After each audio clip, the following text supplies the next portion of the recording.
So I have a cup of tea. You know that means I'm headed to the greenhouse, because today we're going to start in the greenhouse and I'm going to show you some ugly stuff with aubergines and peppers in there. But then we'll come out and we'll do the same in the garden. All the things that you don't want people to see or you don't want to show folk, because you know my rule about I show you because it's real, and you need to see this stuff so that you can stop worrying about showing it to other people. The world isn't Instagram, folks. This is real life gardening.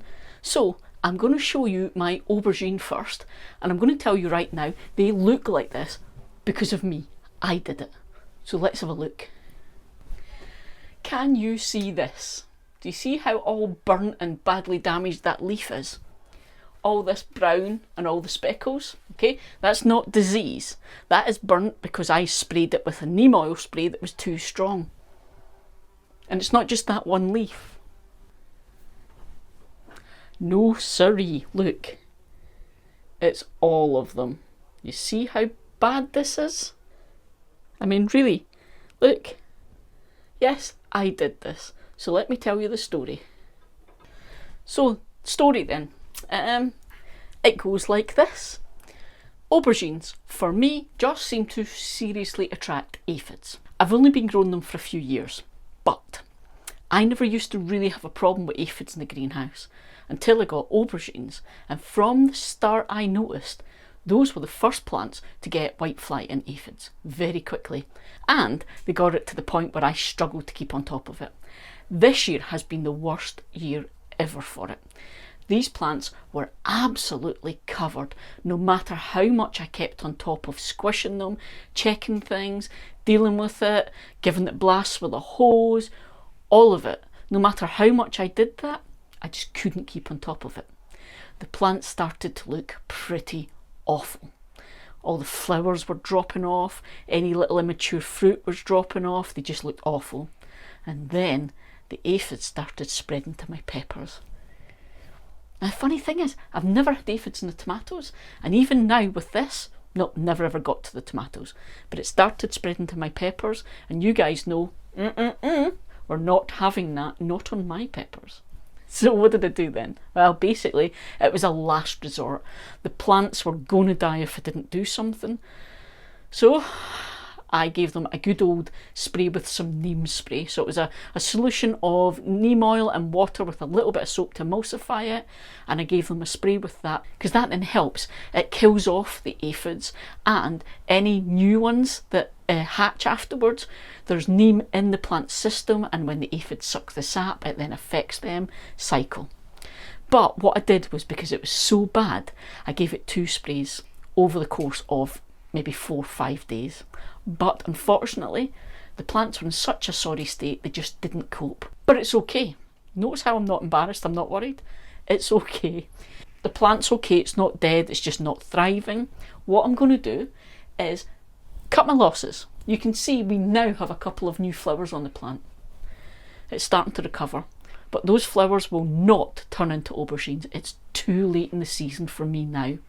So I'm going to give these a really, really good prune, right down and shorten the plants and just let it focus on the aubergines that are left. And for next year, I'm going to have to come up with a solution to stop the aphids. So that's what I'm going to do first, is give them a really, really good prune down and get rid of all the nasty, icky, unsightly stuff. And then we're going to talk about the peppers, because there's a whole different thing I want to show you there that's ugly.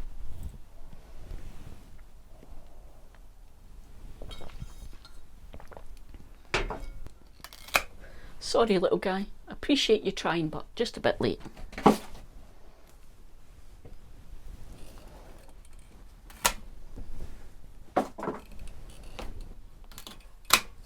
Okay, so that's this plant now taken right down.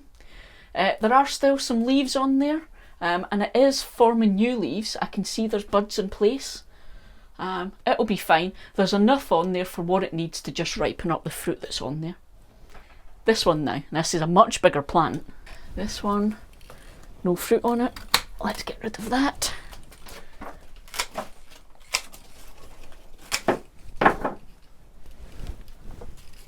Yeah, I mean, look, no benefit. It's just fallen off because it's just so burnt it's dying. So two small little aubergine on this one. I don't know if they will actually come to anything, but we'll try. Now the next job I have to do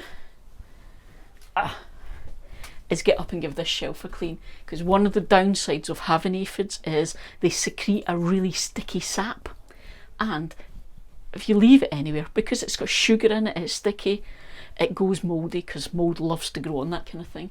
So I'm having to keep cleaning down all the shelves and things where the leaves are touching, where the aphids can be dropping. Same with the quad grows, I've had to keep wiping down all the quad grows just to keep on top of it. But yeah, it looks scary, doesn't it?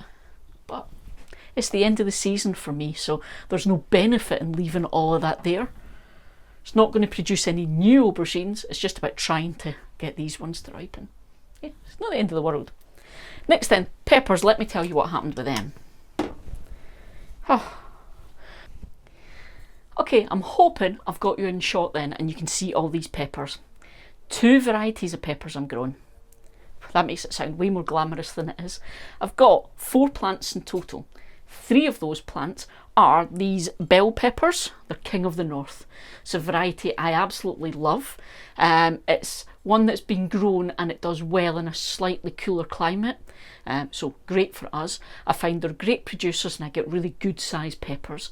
And if I had sown all these back in January, the way I usually do, I would have had heaps of ripe peppers by now. Really reliable. The second one is this one here, and you can see it's another sweet pepper. It's just not bell shaped, and you can see these are ripening and going yellow. This is Steve.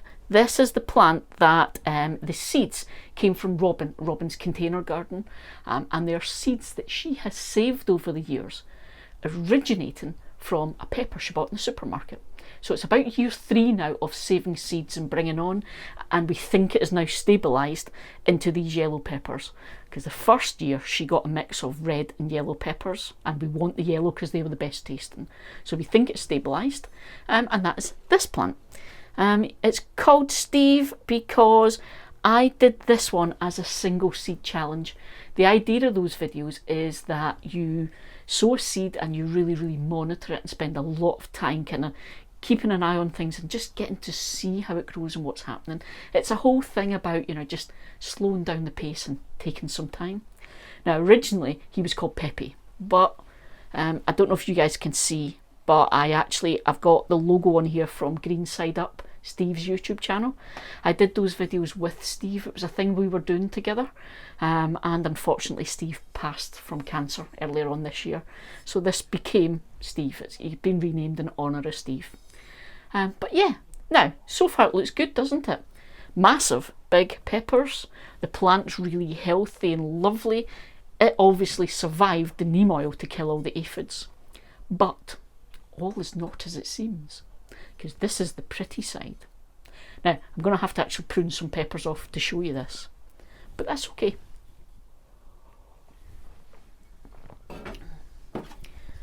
Some of the questions I've been getting have been about peppers, and one of them, I'm not going to name who spoke to me this morning about this, but one of you guys got in touch because someone else had advised them that when peppers are green and not ripe, you can't eat them.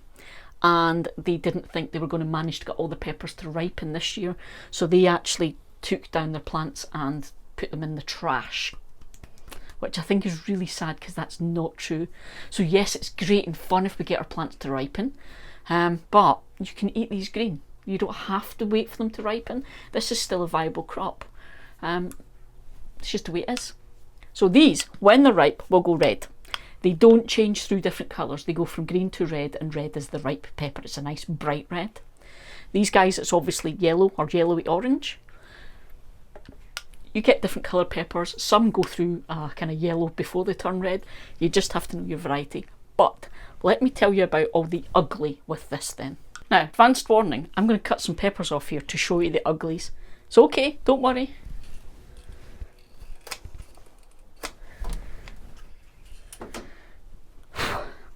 The first thing I want to show you then, again, it's a question I've had quite a lot this year, and it's a good one to talk about because I only discovered this for the first time a few years ago. It's a completely new thing since I started growing this variety. But first things first, I want to show you this little pepper is just beginning to ripen. Do you see how he's just turning red or orangey red on top? It's because this little guy's at the front and gets the most sun. It's the whole heat thing. Peppers need nice warm temperatures, like above 21°C. That's what they like, and that's what will ripen them. Unfortunately, we haven't had enough of that to do the job and ripen them, because it's been quite cold and dull and horrible in August. And these guys need quite a long time at those temperatures. So that's why I don't think I'm going to get any more ripe peppers. However, that's not what I'm talking about now. I want to show you a small amount of ugly on this one, and it is this. Do you see that little white mark at the bottom? It's just small, okay? Now, quite a lot of you have been asking about these white marks on your peppers, so I'm going to tell you all about this. It is called Sunscald. It's basically sunburn on your pepper plants. Now, the reason I have pulled this off the plant is that will just get worse. So it's actually damaged, and eventually you'll see it'll increase, and eventually it'll go soft and squishy, and it'll rot. As it is, you can use all of this pepper that doesn't have the scald on it. So you're as well just taking it off the plant when you spot it and cutting that little bit off and using your green pepper. It's a shame because it's the first one to ripen, but that's the way it goes. Now, I've actually got way more than one. It's another one, and it's a bit bigger on this one because I obviously didn't notice it until now, and this one has started going all soft. And again, it's a shame because you can see it's starting to ripen because it's the one that's been sitting in the sun the best. Now, here is what I want to tell you about sunscorch then. As I said, it's not the end of the world. We can cut that off and we can use these peppers. They're green, it's fine, they're still edible. But Sunscald. Sunscald, as I said earlier, it's sunburn basically. You do get it on lots of plants. I don't here because, in truth, we don't generally get hot enough and sunny enough weather to cause a lot of problems on all the plants. But a lot of folk who live in countries that do have to actually shade even plants outside in their garden. I'm lucky enough I don't have to go to that, but what I do is I actually have shades on my greenhouse to try and protect my plants. But unfortunately, this year, the weather has just been so unpredictable that I haven't always been here, and it's gone from cloudy to sunny to cloudy. So some days I've left for work and I haven't put the blinds down, and then it's got sunny, and that's why my little plants have been affected. It's just unfortunate. So if you're seeing these white marks on your peppers, that's what it is. It's sunscald, and to prevent it, what you need to do is shade them from the sun. Now, you obviously don't want to completely block out all the sun because the plants need it, but you can either paint your greenhouse with special paint, shading paint, that reduces the amount of sunlight and it keeps it slightly cooler in here. Or, as I did when I first tried this out, you can buy blinds, roller blinds for your greenhouse that use suction cups and stick to the glass. And then you've got the choice that you can open and close them as you need. Or, like I have now, the type of greenhouse I have, the company makes specific blinds for these greenhouses that fit to the roof and they're on the outside, and I can actually pull them down and open them up as need. Which is great if I'm here to do that and I notice the change and the sun's come out. But yeah, that's it. So that's Sunscald, okay? And as you can see, I'm not worried about it. It's just one of those things. It's annoying because you lose peppers. Not the end of the world. Could be worse. Could be a disease. Luckily, I haven't had any diseases. The next thing I want to show you then is more annoying than Sunscald, however. Now, I'm going to have to find you one to show you this.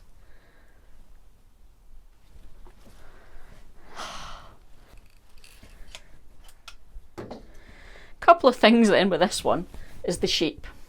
So this pepper should be one of these nice long, almost banana shaped things, and you can see it isn't because it got caught up in a branch and it was all kind of held like that and it's grown really ugly.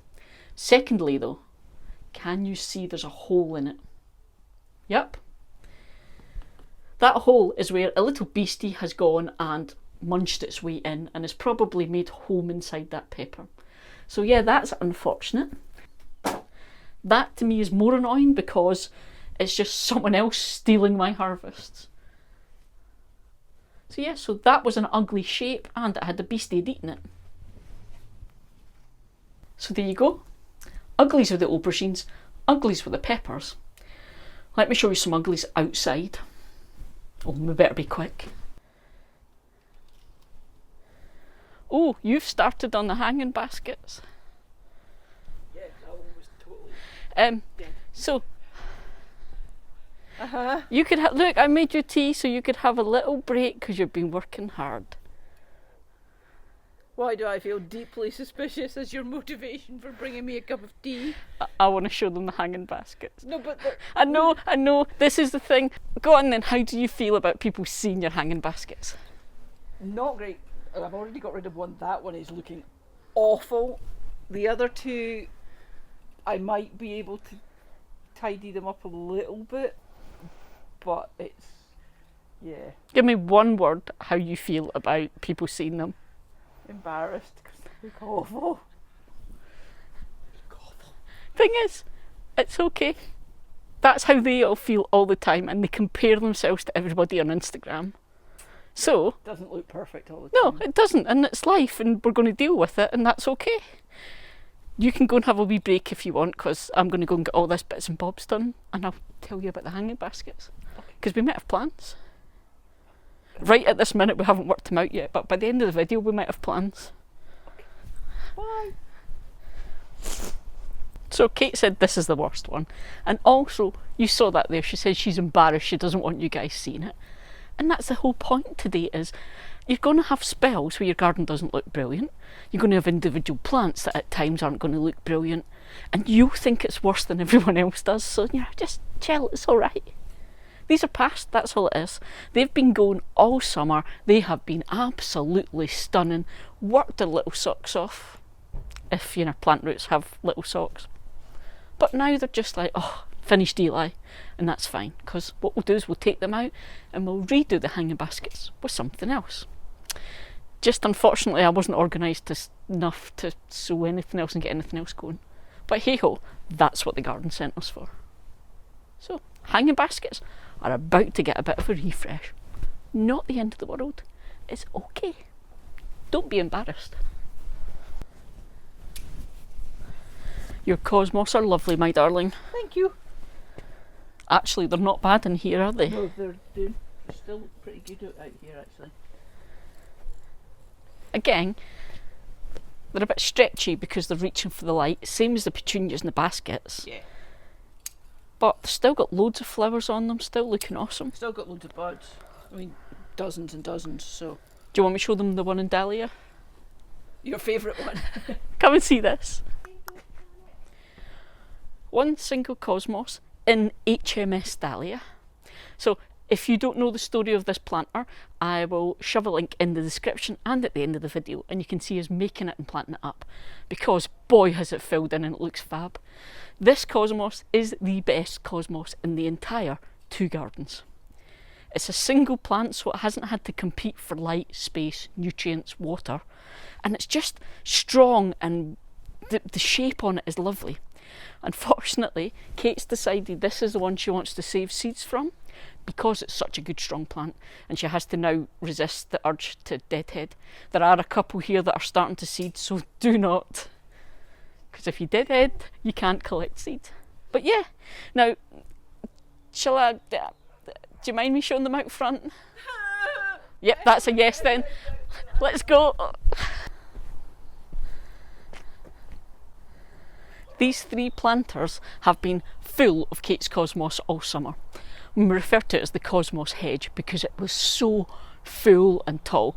It has been absolutely beautiful. However, you can see these ones don't look as good as the ones out back. The main reason for that is, well, basically it's water. Because one, there are so many plants in these planters, they are all fighting for the little water that's in there. And the more full the planters were, the quicker they were all going over and needing the water and looking awful. Secondly, they're in a planter rather than the ground, so they're relying on us for all of their water and nutrition, and it has been really hard to keep on top of it because it's quite a narrow planter and it's quite full. The plants that are in there are quite big. There's a big canopy, so even when it rains really heavily, these planters don't get a lot of water. So it's one to think about when you're planting up pots and planters. Just think about, is the rain going to get in, or are you going to end up having to do all of the watering? But yeah, so Kate's feeling a little bit sad about this because we're probably going to have to make a decision at some point soon and change it up. So quite rightly, she's feeling a little bit emotional about these because she sowed everything in here from seed, and you know, it's her baby. But just wait, she knows what she's doing now. Next year.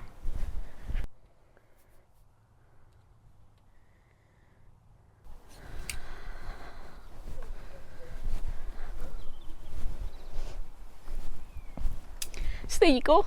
Not everything's perfect, and it's okay. That's life. You don't have to hide these things and be embarrassed about them.